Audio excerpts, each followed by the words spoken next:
फर्जी अफसर झूठे गवाह। आर्यन से 25 करोड़ की वसूली की थी तैयारी। क्रूज पर रेड में ऐसे फंस गए वानखेड़े। नारकोटिक्स कंट्रोल ब्यूरो के जोनल डायरेक्टर रहे समीर वानखेड़े विवादों में है। सीबीआई ने समीर वानखेड़े समेत एनसीबी के कुछ अफसरों पर एफआईआर दर्ज की है। एफआईआर से पता चला है कि ड्रग्स मामले में वानखेड़े की टीम अभिनेता शाहरुख खान के बेटे आर्यन खान के मामले में 25 करोड़ रुपए वसूलने की प्लानिंग में थी। वही ऐसे में सवाल ये उठता है कि क्या समीर वानखेड़े ड्रग्स पकड़ने की आड़ में एक्सटॉर्शन रैकेट चला रहे थे। इसके अलावा एनसीबी की विजिलेंस जांच में वानखेड़े को लेकर तमाम बड़े खुलासे हुए हैं। साथ ही सामने आया है कि कैसे क्रूज पर रेड की पूरी साजिश रची गई थी और 25 करोड़ रुपए वसूलने की प्लानिंग की गई। दरअसल आर्यन खान ड्रग्स केस के बाद एनसीबी ने समीर वानखेड़े समेत कुछ अफसरों पर विजिलेंस जांच बैठाई थी। एनसीबी की इस विजिलेंस रिपोर्ट के आधार पर सीबीआई ने समीर वानखेड़े समेत एनसीबी के कुछ अफसरों पर एफआईआर दर्ज की। विजिलेंस जांच से जुड़े सूत्रों ने बताया कि समीर वानखेड़े और आर्यन खान की गिरफ्तारी की इनसाइड डिटेल्स बताई गई है। इसके अलावा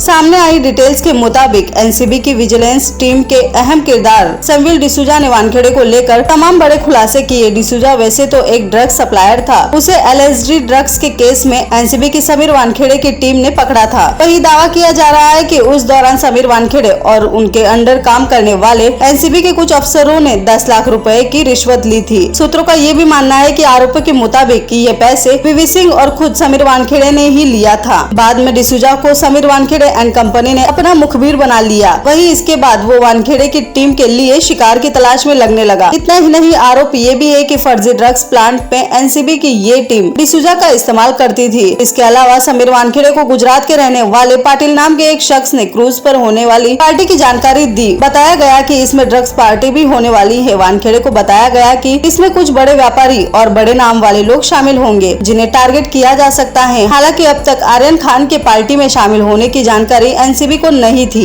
इसके अलावा डिसूजा और पाटिल एक दूसरे को जानते थे। जब एनसीबी ने क्रूज पर रेड डालने की प्लानिंग की तो डिसूजा ने वानखेड़े और एनसीबी के आधारी वीवी सिंह से 2 प्राइवेट पर्सनल भानुशाली और किरण गोसावी की मुलाकात करवाई। एनसीबी ने भानुशाली और किरण गोसावी को टास्क दिया कि वो क्रूज पर बड़ा कैच पकड़े। इसके अलावा एनसीबी ने अपने टारगेट में 27 लोगों की लिस्ट तैयार की। लेकिन जैसे ही समीर वानखेड़े को जानकारी मिली कि क्रूज पर आर्यन खान अपने दोस्तों के साथ आ रहा है, लिस्ट छोटी कर दी गई और अब लिस्ट में केवल 10 नाम ही शामिल किए गए। इसके अलावा आर्यन क्रूज पर आया, उसे पकड़ लिया गया। उसका फोन एनसीबी ने अपने कब्जे में ले लिया ताकि वो अपने घर फोन न कर पाए। सूत्रों के मुताबिक आर्यन खान के साथ उसके 4 अन्य दोस्त भी क्रूज पर सवार थे, पर केवल अरबाज के पास से चरस बरामद हुई, उसे पकड़ लिया गया। ड्रग्स चैट्स तो आर्यन के बाकी 3 दोस्तों के पास से भी बरामद हुए, पर उन्हें छोड़ दिया गया। केवल सिलेक्टिव टारगेट आर्यन खान को ही किया गया। इसके अलावा अरबाज ने अपने पहले बयान में साफ किया था कि आर्यन के पास ड्रग्स नहीं थी, न उसने ड्रग्स ली थी और उसने हमें भी मना किया था। बाद में समीर वानखेड़े के नेतृत्व में आर्यन खान के परिवार से वसूली की शुरुआत की गई। ये सब 2-3 मई की रात में हुआ। वही आर्यन खान को बताया गया कि किरण गोसावी एनसीबी का अधिकारी है। एनसीबी दफ्तर में उसने